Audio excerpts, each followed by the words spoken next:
Պարոն Ստեփանյան, Ադրբեջանում անդադ խոսում են արևմտյան ադրբեջանցիների վերադարձի մասին, խոսքը 300,000 ադրբեջանցիների վերադարձի մասին է, եւ նրանք դա լիովին հնարավոր են համարում, իսկ արցախցիների վերադարձը Արցախ անհնար։ Դա ինչպես է հնարավոր եւ ինչպես է անհնար, որ արցախցիները չեն կարող վերադառնալ Արցախ։ Պետք է սկսել են ելակետից, որ արցախցիների վերադարձի եւ այսպես ասած ադրբեջանցիների Հայաստանի խորհրդային Հայաստանի տարած վերադարձի միջև զուգահեռ անցկացնելու քաղաքականությունը այն գլխից ճիշտ չէ, որտեղ այդ երևույթները իրար հետ զուգահեռ համատական չեն, որովհետեւ ինչպես իր հարցազրույցներից մեկում Եվրոպական միության ներկայացուցիչը նախկին Հարավային Կովկասում նշել էր, եթե արցախցիների Լեռնային Ղարաբաղի ժողովրդի վերադարձը Լեռնային Ղարաբաղ պարտավորություն է Ադրբեջանի համար, ապա ադրբեջանցիների վերադարձը խորհրդային Հայաստանի տարածք կամ խորհրդային Ադրբեջանից տեղահանված հայերի վերադարձը այդ տարածքներ, այդ բնակավայրեր,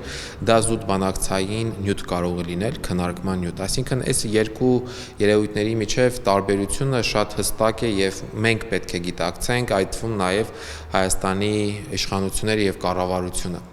Ինչի համար է, բայց ենթադրենք, եթե այդ համատեքստում ենք նայում հարցին, ինչի համար է Ադրբեջանի կողմից համարվում լիովին հնարավոր նրանց վերադարձը Հայաստան եւ անհնար արցախցիների վերադարձը, որովհետեւ նախ եւ առաջ Հայաստանի իշխանություններից են նրանք ստանում այդ ազդակը, ինչ ենք մենք լսում, երբևէ ինչ ենք լսել վերադարձի մասին, համարում են, որ այդ հարցը փակված է, որ այդ թեմայով քննարկումներ չկան եւ չեն կարող լինել եւ առաջարկում են արցախցիներին տնավորվել Հայաստանի Հանրապետությունում, մոռանալ այն ամեն ինչը որ մեր ինքնության մաս է կազմում, մոռանալ մեր տները, մեր հայրենիքը եւ այլ եւ այլ։ Այսինքն եթե չկա պահանջատերը իդեմս Հայաստանի Հանրապետության, հետևաբար միջազգային հանրության այլ դերակատարներ, իսկ այս պարագայում կոնկրետ Ադրբեջանը, բարձ է, որ այդ թեմայով որևէ ձևով շահագրգռվածություն կամ նպատակահարմարություն չի տեսնելու, բայց մյուս կողմից ադրբեջանցիների Հայաստան վերադարձի մասով հստակ օրակարգ ունեն ձևավորած եւ միանշանակ պետության կողմից առաջ մղվող օրակարգ է դա, թող որևէ մեկին չխաբեն կամ չմանիպուլացնեն, որ դա ընդհանրապես մի հասարակական կազմակերպություն է եւ այլ եւ այլ։ Մենք շատ լավ հասկանում ենք Ադրբեջանում ինչպես կարող են գործել նման հասարակական կազմակերպությունները, վստահ եմ, որ դա պետական քաղաքականության մաս է եւ հետեւականորեն իրականացնում է։ Զուգահեռ իրականության մեջ Հայաստանի Հանրապետությունում լրացվում է արցախցիների վերադարձի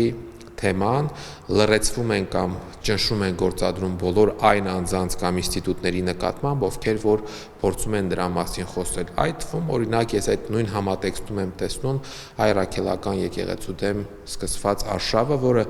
ի վերջո պետք է փաստենք, որ սկսվեց այն բանից հետո, երբ որ ամենայն հայոց հայրապետը Շվեյցարիայում խոսեց արցախցիների իրավունքների մասին, այդ թվում նաև վերադարձի իրավունքի մասին։ Պարոն Ստեփանյան, արցախցիները բռնագաղթումից հետո հանդիպել են տարբեր խնդիրների, ինչպես նաև սոցիալական խնդիրների, բայց բացի այդ այստեղ արցախցիների նկատմամբ ատելության խոսք է քարոզվում եւ արցախցիները ամեն քայլափոխի հանդիպում են այնպիսի մարդկանց, ովքեր նրանց, այսպես ասած, քարկոծում են կամ ատելություն են ցուցաբերում նրանց նկատմամբ։ Այս մասով ինչ կասեք։ Ամենայն անկեղծությամբ ես չեմ կարծում, որ արցախցիները ամեն քայլափոխի են հանդիպում ատելության խոսքի, այդ ձևակերպման հետ ես համաձայն չեմ։ Արցախցիները առօրյայում մեծ մասամբ հանդիպում են մեր հայրենակիցների աջակցող, սատարող եւ ապրումակցող վերաբերմունքին, հատկապես կարող եմ ասել առաջնային սկզբնական շրջանում այդ ապրումակցման բավականին բարձր մակարդակ կար, այն որ պետական իշխանական ավելի ճիշտ ուժի մակարդակով, նրանց տարբեր ներկայացուցիչների մակարդակով բարբերաբար թիրախավորվում եւ լարվածություն է հարուցվում արցախցիների նկատմամբ, այդ դրա հետ ամբողջությամբ համաձայն եմ եւ դա ես չեմ ասում օդից վերցրած, այլ կան փաստեր, ցանկացածին կարող եմ ցույց տալ այդ փաստերը եւ ցանկացածին կարող եմ ապացուցել, որ այդ խոսույթը գեներացվում եւ դաշտ է նետվում հատկապես քաղաքացիական պայմանագիր կուսակցության տարբեր ներկայացուցիչների կողմից եւ նրանց սատարող կամ նրանց ծառայող այս կամ այն բլոգերներ լինեն, չգիտեմ հանրային դեմքեր լինեն կամ սովորական ինչ-որ սովորական քաղաքացիներ լինեն եւ իհարկե շատ մեծ դեր է խաղում այսպես կոչված այդ ֆեյքերի ֆաբրիկան, որը արշավներ է իրականացնում հատկապես այն ժամանակահատվածներում, երբ որ արցախցիները փորձում են ակտիվություն ցուցաբերել իրենց վերաբերող տարբեր հարցեր բարձրաձայնել։ Ես միշտ խորհուրդ եմ տալիս եւ այսօր էլ կկրկնեմ, որ այս սադրանքներին տրվել պետք չէ եւ պետք չէ մի խումբ մարդկանց այս նման պարակտիչ գործելավոճի պատճառով դա տարածել ամբողջ Հայաստանի բնակչության մեր հայրենակիցների վրա, որովհետեւ վերաբերմունքը իրապես այդպեսին չի եւ եթե անգամ կենցաղային առօրյայում հանդիպում են նման երևույթների, պարզապես պետք է ցուցաբերել հանդուրժողականություն, բացատրել եւ փորձել չսրել իրավիճակը։ Ես կարծում եմ, որ մեր խնդիրների լուծումը միասնականության ապահովման մեջ է եւ ես կարծում եմ, որ եթե անգամ անհասկացվածություն լինի ինչ-որ մակարդակում, հնարավոր է դա խոսել, քննարկել եւ շտկել ու չտրվել, նորից եմ կրկնում, հատուկ իշխանությունների կողմից դաշտ նետվող այդ սադրիչ եւ պարակտիչ խոսույթին։ Դուք էլ ձեր խոսքում նշեցիք, որ այս իշխանությունները ոչ մի քայլ չեն անում արցախցիների վերադարձի մասին, սակայն այն մարդիկ, ովքեր միջազգային հարթակներում խոսում են արցախցիների իրավունքների, ինչպես նաև արցախցիների վերադարձի մասին, լավագույն դեպքում քննադատվում են այս իշխանությունների կողմից, իսկ վատագույն դեպքում, ինչպես նրանց գործելավոճն է, կալանք։ Այս առումով ինչ կասեք։ Դա արդեն պարզ է, մենք մեր գործունեության ընթացքում տեսնում ենք, որ բոլոր հնարավոր եղանակներն օգտագործում են լրացնելու համար,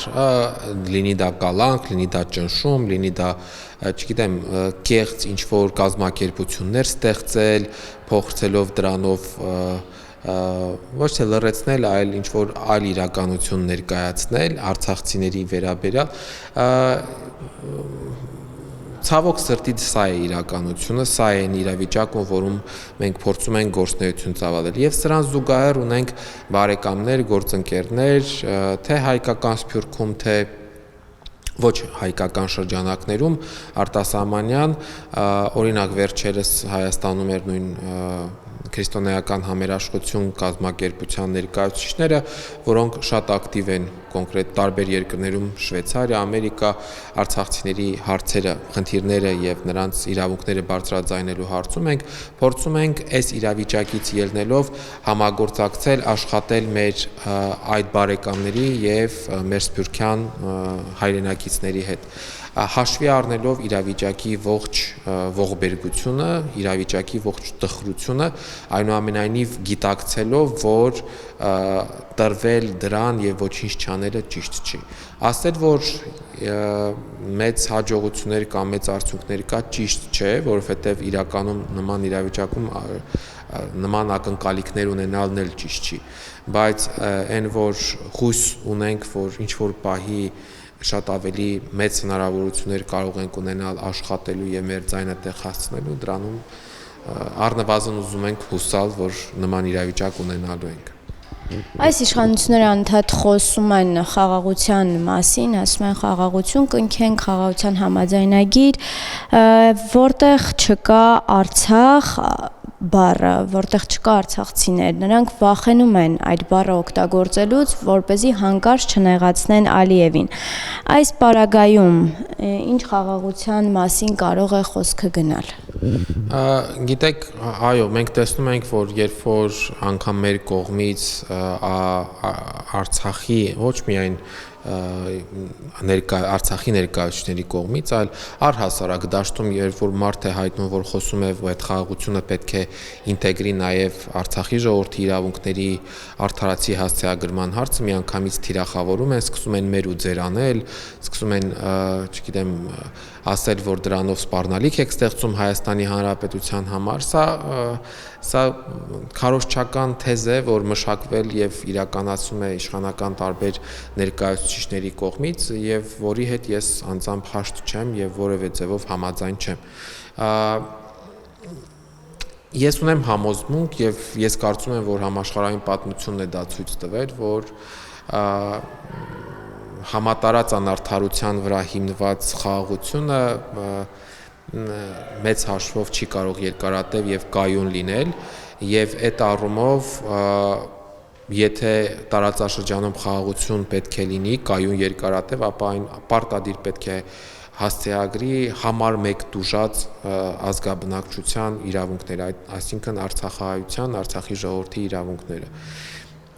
Եթե դա չի հասցեագրվում, ապա այդ վիրավորանքը, անարդարության զգացումը, որ այսօր էլ կա եւ միշտ էլ լինելու է, ուղեկցելու է եւ ուղղակի մեծ խոչընդոտ է հանդիսանալու այսպես կոչված խաղաղության, երկարատև խաղաղության համար։ Գիտակցում են այս ամենը հայաստանյան իշխանությունները թե ոչ, չեմ կարող ասել, բայց այն, որ ամբողջությամբ համաձայն եմ այն մտքին, որ սա խաղաղություն չէ, այլ պատրանք խաղաղության, իրականում դա է։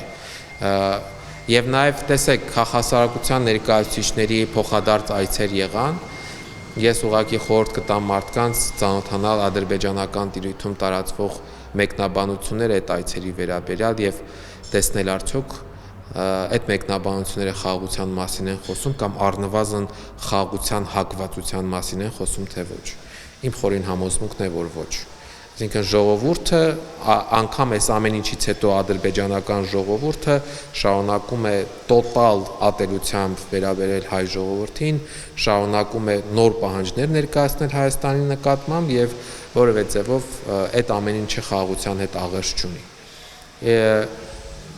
Հետևաբար այո, ես կարծում եմ, որ խաղաղությունը չի կարող ձեռք բերվել 150,000 մարդու խախտված մասսայաբար խախտված իրավունքների հաշվին։